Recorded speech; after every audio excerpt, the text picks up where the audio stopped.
ദൈവത്തിന്റെ സഹായത്തോടെ എന്ന് പറയാൻ കാരണമല്ല.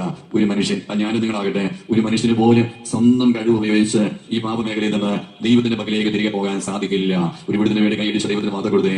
നല്ല ഒരു കാര്യം, ഈ ലോകത്ത് ഒരു മനുഷ്യന് പോലും സ്വന്തം കഴിവുകൊണ്ട് നീ ദൈവത്തിന്റെ പക്കലേക്ക് ഈ പാപം ഉപേക്ഷിച്ച് പോകാൻ സാധിക്കില്ല. ഈ പാപം ഉപേക്ഷിച്ച് തിരികെ ദൈവത്തിന്റെ പക്കലേക്ക് പോകണമെങ്കിൽ കർത്താവ് എന്നെ നിങ്ങളെ എന്ത് ചെയ്യണം? സഹായിക്കണം. ആ വാക്ക് ചെയ്യണം, സഹായിക്കണം. കർത്താവ് നമ്മുടെ മക്കളെ സഹായിക്കണം കേട്ടോ. കർത്താവ് നമ്മുടെ കുടുംബാംഗങ്ങളെ സഹായിക്കണം കേട്ടോ. കർത്താവ് നമ്മുടെ ബന്ധുക്കളെ സഹായിക്കണം കേട്ടോ. അവരെല്ലാം കർത്താവ് തിരികെ ജനം സഹായിക്കാൻ കരവേറ്റത് പറഞ്ഞേ. ഹല്ലേലൂയ.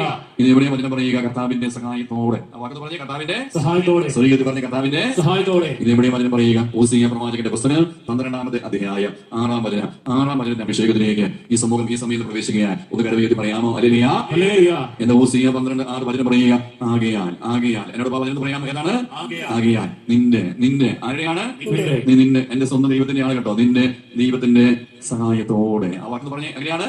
ദൈവത്തിന്റെ സഹായത്തോടെ തിരിച്ചു വരിക. വെറുതെ പേര് പിടിക്കാമോ? എന്നോട് പേര് പറയാമോ? ഹോസിയ 12:6. ആകയാൽ ജീവനോടെ നിന്റെ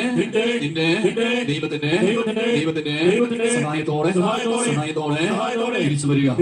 ഈ ദൈവം നമ്മെ സഹായിക്കും കേട്ടോ. തിരിച്ചു വരാൻ കർത്താവ് സഹായിക്കും. ഏത് പാപമേഖലയാകട്ടെ, എത്ര വർഷമായ പാപമേഖലയാകട്ടെ, ഈ നശുദ്ധിയാകട്ടെ, നീ തിന്മയിൽ നിന്ന് തിരിച്ചു വരാൻ കർത്താവ് നമ്മെ സഹായിക്കും. വിശുദ്ധിക്ക് നമുക്ക് ഒന്ന് സ്വരം പറഞ്ഞേ. ഹല്ലേലൂയ. നീ മൂന്നാമത് വചനം പറയുക, എങ്ങനെയാ പാപമേഖലയിൽ ഒരു വ്യക്തി ദൈവത്തിന്റെ പകലേക്ക് തിരിച്ചു വരേണ്ടത്? പാപം. ആ വാക്ക് പറഞ്ഞേ, പാപം ഏറ്റു പറഞ്ഞ് തിരിച്ചു വരണം. പിന്നീട് പാപം ഏറ്റുപറഞ്ഞ് തിരിച്ചു വരണം എന്ന് പറയുമ്പോൾ ഈ പാപം ഞാൻ നിങ്ങൾ ഏറ്റുപറയുന്ന സ്ഥലം, ആ സ്ഥലത്തിന്റെ പേര് പറഞ്ഞേ, കുമ്പസാരക്കൂട്. സ്നേഹിക്കാൻ പറ്റുമെങ്കിൽ ഒന്ന് കൈയടിച്ച ദൈവത്തിന് മാത്രം കൊടുത്തേ. നല്ലൊരു കരഘോഷം. ഈ കുമ്പസാരത്തിന്റെ കുതാശയും കുമ്പസാരക്കൂടുമില്ലെങ്കിൽ നമ്മുടെ ജീവിതത്തിന്റെ അവസ്ഥ ഒന്ന് ചിന്തിച്ചു നോക്കിക്കേ. അതീയമായ മേഖലയിൽ ദൈവം കുമ്പസാരക്കൂട് നൽകിയതിനെ ഓർത്ത് നന്ദിയോടെ കരവേറ്റത് പറഞ്ഞേ. ഇതെവിടെയാ വചനം പറയുക, പാപം ഏറ്റു പറഞ്ഞ് തിരിച്ചു വരണം. അവിടെ വചനം പറയുന്നത് ഓസിയ പ്രവാചകന്റെ പുസ്തകം തന്നെ 14-ാമത്തെ അധ്യായം പറഞ്ഞേ. 14 പുസ്തകത്ത് പറഞ്ഞേ. 14-ാം അധ്യായം 2-ാമത്തെ വചനമാണ്. എന്താ 14